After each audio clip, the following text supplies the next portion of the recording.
Hi guys, today we're going to make three solids from one template, the icosidodecahedron, the truncated icosahedron, and the truncated dodecahedron.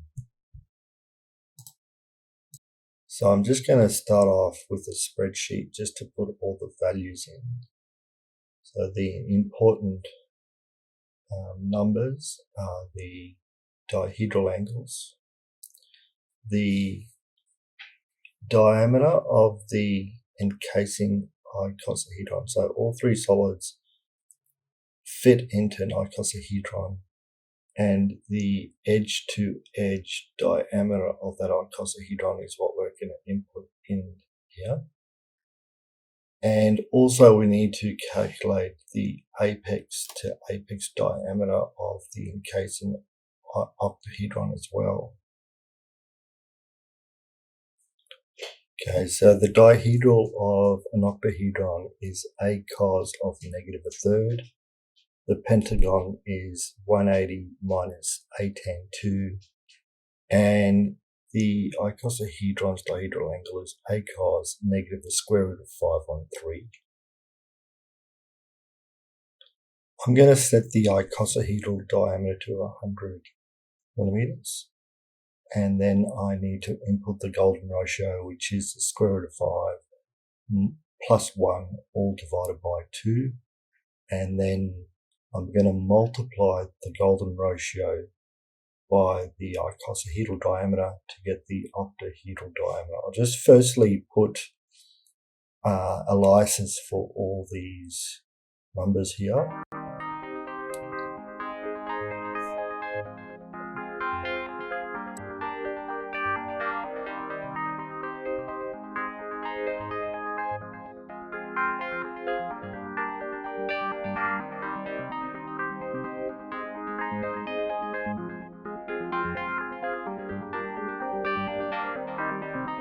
Okay, now let's start off with creating an octahedron.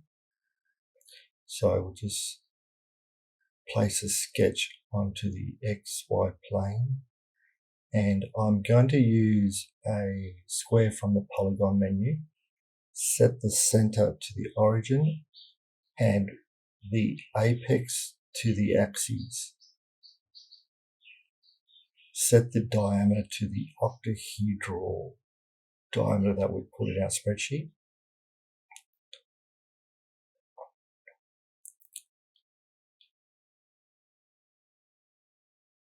And I've done something wrong here. I better just constrain the apex to the axis.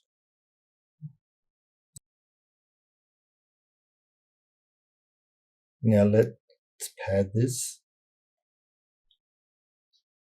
So my padding dimension is going to be the same as the width, but I'm just going to minus 0.001, otherwise we'll come up with errors.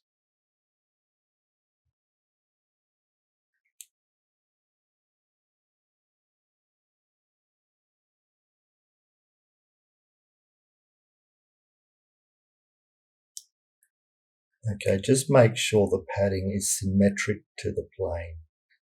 That's essential. The tapering angle needs to be negative so that it tapers inwards rather than outwards. And what I'm going to do is divide the octahedral dihedral angle by 2, subtract it from 90, and make everything negative. So here's the octahedron.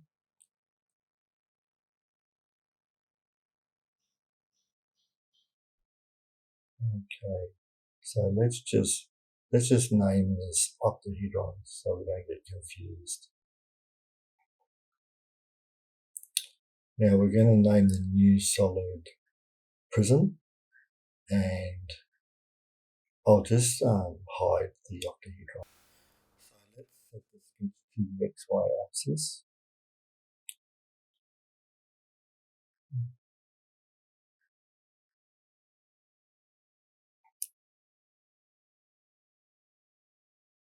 Okay, so I'll make our irregular octagon, and we're going to set the four of the corners onto the axes.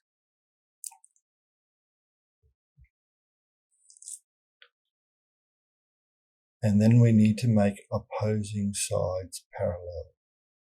So all opposing sides are parallel.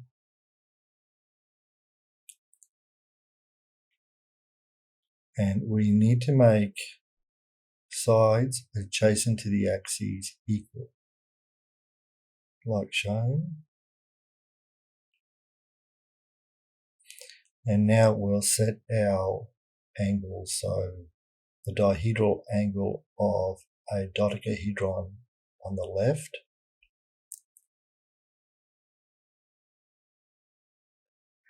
and then the dihedral angle of an icosahedron on the top.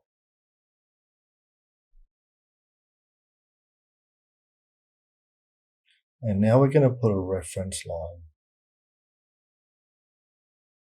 So from the origin to the corner shown, and then we're going to set it as being equal to one of the left lines. We'll set the diameter to the diameter that we set on our spreadsheet, so 100 mils.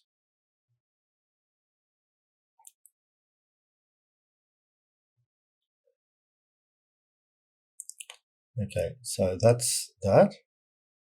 Ready to pad.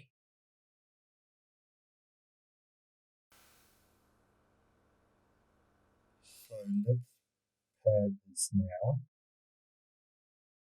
Make sure it's the same padding as the width, and make sure it's symmetric to the plane.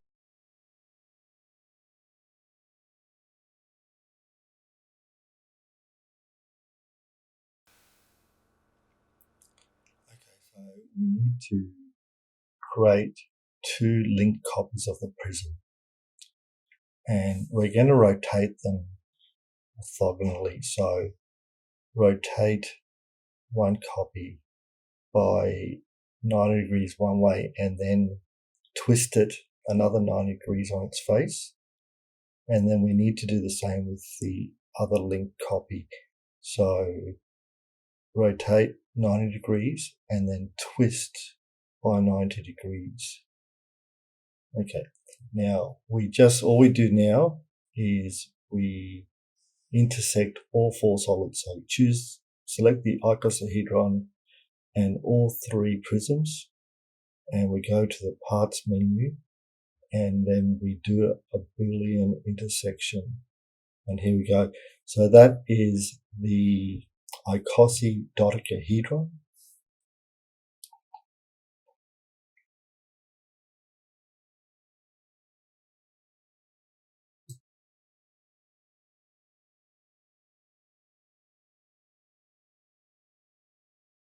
I'll just rename this icosidodecahedron.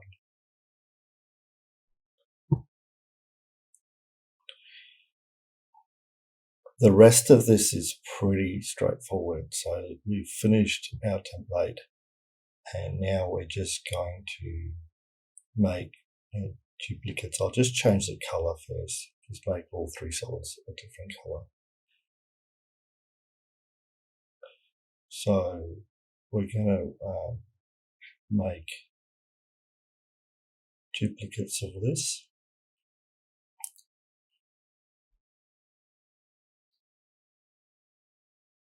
Alright, so let's make two duplicates.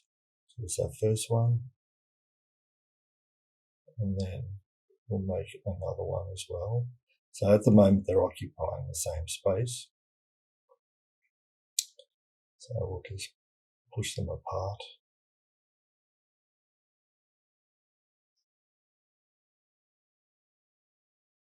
Okay, so we've separated them.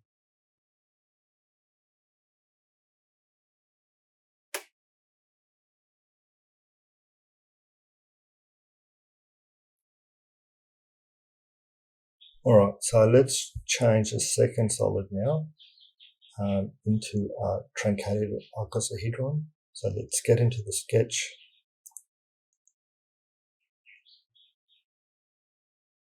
And now what I'm going to do is just change the reference line. So delete that reference line, and I'm going to put a new line from the center, and it's going to bisect the top edge there that represents a hexagon. So I'm going to place that line in the middle of the hexagon and make it perpendicular to the hexagon. And that's all you need. So this will become the truncated icosahedron. Let's change the color. We'll rename it, and we'll also change the color, make all three solids different.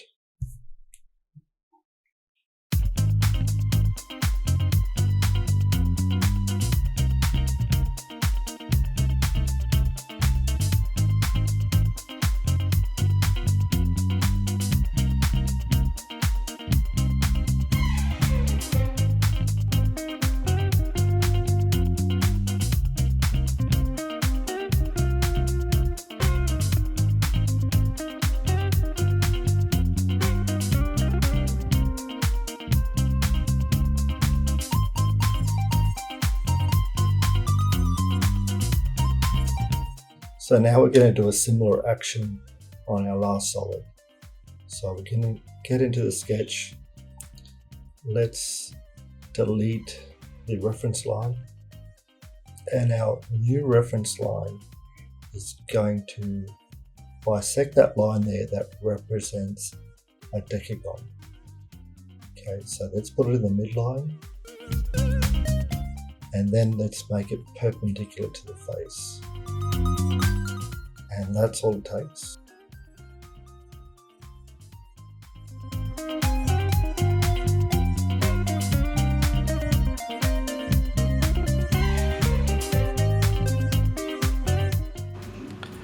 I'm just going to change the color now, and that would be about it. So guys, thanks for watching. If you have anything particular you want me to have a go at, just make a comment down below, and we'll see you next time.